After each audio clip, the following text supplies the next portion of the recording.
Ameerika Ühendriikide armee hävitas Hormuzi väinas 6 Iraani mootorpaati ning kriis on nüüd jõudnud kõige ohtlikumasse faasi meretülis Teheraniga.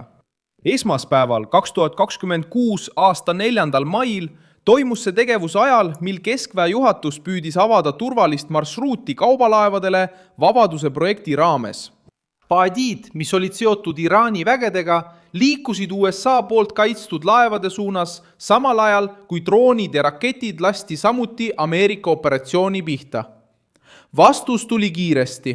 Apache ja Seahawki helikopterid tabasid 6 alust, saates revolutsiooni kaardiväele selge sõnumi, et läbipääsu ei anta hirmule. Ma räägin sulle sellest kõigest kohe, aga praegu tahad kindlasti olla kanali tellija, et olla hästi informeeritud, saada reaalajas infot parima ajakirjandusliku kvaliteediga, Milson Alvese usaldusväärsusstandardiga. Ameerika Ühendriikide Keskväe juhatuse ülem, admiral Brad Cooper ütles, et need paadid ei liikunud piirkonnast lihtsalt niisama ringi. Need olid osa Iraani katsest sekkuda Vabaduse projekti edenemisse, mille eesmärk on juhtida kaubalaevu tugevdatud turvatsoonis Omaani vetes. Operatsioon korraldati pärast nädalaid kestnud Iraani blokaadi, mille käigus 100 laevad seisid Pärsia lahes ja 1000 meeskonnaliikmed olid ilma selge väljapääsuta. Ameeriklaste käsk oli lihtne. Kaitsta tsiviillaevu, avada koridor ja takistada relvastatud väikelaevadel marsruuti merelõksuks muutmast. Peamine on see, et 6 mootorpaati käsitleti kui vahetut ohtu. Keskväe juhatus teatas, et Iraani väed kasutasid Ameerika kaitse all olevate laevade vastu tiibrakette, droone ja väikelaevu. Cooper ütles, et ohud tõrjuti täpse kaitseotstarbelise laskemoonaga. Otseses keeles öeldes annab Washington mõista, et need paadid ületasid piiri. Need polnud tavalised merel eksinud paadid. Need olid osa sihilikust survest, et testida, kui kaugele Ameerika Ühendriigid on valmis Iraani poolset hirmutamist Hormuzi väinas taluma. Praeguseks pole ametlikult kinnitatud hukkunute arvu 6 Iraani paadist. Ameerika sõjaväeallikad kinnitasid aluste hävitamist, kuid ei avaldanud avalikku kaotuste arvu. See on oluline, sest merekriisi puhul ei vähenda selle numbri puudumine juhtunu tõsidust. Peamine fakt on see, et Ameerika merevägi lahkus valveseisundist ja asus otsesele tegutsemisele laevade vastu, mis Washingtoni sõnul ähvardasid kaubalaevu. Sellest hetkest alates muutub sõnumi toon. Iraan võib proovida kasutada kiirpaate, et väinas hirmu külvata, kuid iga agressiivne lähenemine võib nüüd saada kohese vastuse. Need paadid on osa revolutsioonilise kaardiväe tuntud taktikast, kasutada väikeseid, kiireid ja raskesti jälgitavaid aluseid, et ümber piirata, ähvardada või survestada suuremaid laevu. Selle asemel, et hävitajale otse vastu astuda, panustab Teheran tavaliselt kiirusele, arvukusele ja provokatsioonile. See on närvisõda merel. Üks paat ilmub, teine läheneb, 3. üritab kurssi läbi lõigata. Eesmärk on tekitada piisavalt segadust, et takistada kaubandust, tõsta kindlustusandjate riski ja veenda laevandusettevõtteid, et nad ei läbiks Hormuzi väina. Just sellist survet püüdiski projekt Vabadus murda. Hormuzi väin on selle vaidluse keskmes, sest see ühendab Pärsia lahte, Omaani lahe ja Araabia merega. Kes kontrollib seda läbipääsu, kontrollib osa survest. Jälgi, kuidas 2 Ameerika lipu all sõitvat kaubalaeva suutsid väina ületada ja oma teekonda jätkata. Keskväe juhatus esitas selle läbimurde esimese tõendina, et koridor võib toimida. Samal ajal eitas Iraan, et kaubalaevad oleksid piirkonna läbinud ning eitas ka laevade kaotust. Selline versioonide vaidlus on tüüpiline sõjaliste kokkupõrgete hetkedel. Üks pool püüab näidata kontrolli, teine püüab vältida kaotuse kuvandit. Kuid operatiivne fakt töötab Teherani kahjuks, sest läbipääsust teatasid Ameerika Ühendriigid, koridor aktiveeriti ja Ameerika väejuhatus teatas avalikult, et Iraani jõud peavad hoidma distantsi. Mida need mootorpaadid tegelikult tegid, oli see, et nad püüdsid takistada marsruudi avamist.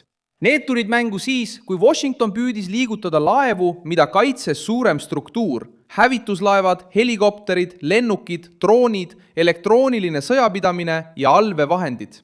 ameeriklaste idee ei ole ainult ühe laeva korraga saatmine, vaid luua laiem kaitsetsoon mitme kaitsekihiga, et takistada Iraanil valida üksikut sihtmärki ja muuta läbipääs väljapressimise vahendiks. Vastus Apache ja Seahawki helikopteritega näitab, et Ameerika Ühendriigid otsustasid paatide taktikale kiiresti vastu astuda. Neid õhusõidukeid kasutatakse liikumiste jälgimiseks, merel ja lähedal asuvatele ohtudele reageerimiseks, ilma et sõltutaks ainult suurtest laevadest. Ameeriklaste sõnul olid need õhusõidukid esmaspäevases juhtumis vastutavad 6 aluse uputamise eest. Eesmärk ei olnud territooriumi hõivamine ega sõja laiendamine maismaal. Eesmärk oli takistada väikestel Iraani üksustel tsiviillaevu ründamast või blokeerimast, kui väin taas avati. Tegutsemise põhjuseks oli ka inimeste ohutus. Projekt Vabadus esitleti Trumpi poolt kui humanitaaroperatsiooni, mille eesmärk oli päästa piirkonda lõksu jäänud laevad ja meeskonnad. Rahvusvahelises meedias tsiteeritud hinnangute kohaselt oli pärast marsruudi sulgemist Pärsia lahes kinni üle 850 laeva ja umbes 20 000 meremeest. Sellises olukorras ei avalda iga Iraani poolt saadetud paat, mis püüab laevu hirmutada, survet ainult Washingtonile. See avaldab survet merel töötavatele inimestele, transpordiettevõtetele, meeskonnaliikmete peredele ja riikidele, kes sõltuvad Hormuzi väina läbivast energiast. Asjalugu on juba näidanud, et kiirpaadid võivad muutuda tõsiseks probleemiks, kui neid kasutavad jõud, kes püüavad mereväe alaväärsust kompenseerida provokatsioonide ja massiliste rünnakutega. 18. aprillil 1988 operatsiooni Prey Mantis käigus seisis Ameerika Ühendriikide merevägi Pärsia lahes silmitsi Iraani sihtmärkidega. Pärsia laht. Pärast seda, kui fregatt USS Samuel B. Roberts sai miini plahvatuses kahjustada. Selles kokkupõrkes sekkusid ka Iraani kiirkaatrid ja ründasid kaubanduslikke sihtmärke. Ameerika vastus oli karm ja jättis ajaloolise jälje. Kui Teheran püüab muuta mere sundvahendiks, reageerib Washington tavaliselt selleks, et taastada meresõiduvabadus. Ka teised riigid on merel sellise ohuga silmitsi seisnud. Sri Lanka pidi aastaid toime tulema meretiigrite, tamilitiigrite, mereväeharu, väikeste ja kiirete alustega, mis kasutasid suuremate üksuste vastu kiirust ja parverünnakuid. Punases meres hakkasid Houtidega seotud jõud samuti kasutama laevu, droone ja improviseeritud meretehnikat kaubanduse ohustamiseks, sundides Ameerika Ühendriike ja liitlasi suurendama merelise kaitsemissioone. Muster on alati sarnane. Rühmitused või režiimid, kellel on vähem tavapärast võimekust, püüavad muuta marsruudi kalliks, ebaturvaliseks ja poliitiliselt plahvatusohtlikuks. Tugevamate merevägede vastus on selle ala kasutamise takistamine enne, kui hirm muutub blokaadiks.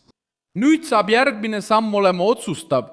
Kui projekt Vabadus suudab koridori avatuna hoida, peaksid rohkem laevu proovima lahkuda Pärsia lahest, Omaani vetes kulgevat marsruuti mööda. Kuid laevandusettevõtted kipuvad siiski ettevaatlikult käituma, sest piirkond on endiselt ohtlik. Traditsiooniliste marsruutide lähedal on endiselt hoiatused täielikult kahjutuks tegemata miinide kohta. See tähendab, et 6 mootorpaadi hävitamine ei lõpeta kriisi. See avab lihtsalt järgmise etapi. Tuleb katsetada, kas ameeriklaste kaitse on piisavalt tugev, et veenda meretransporti naasma.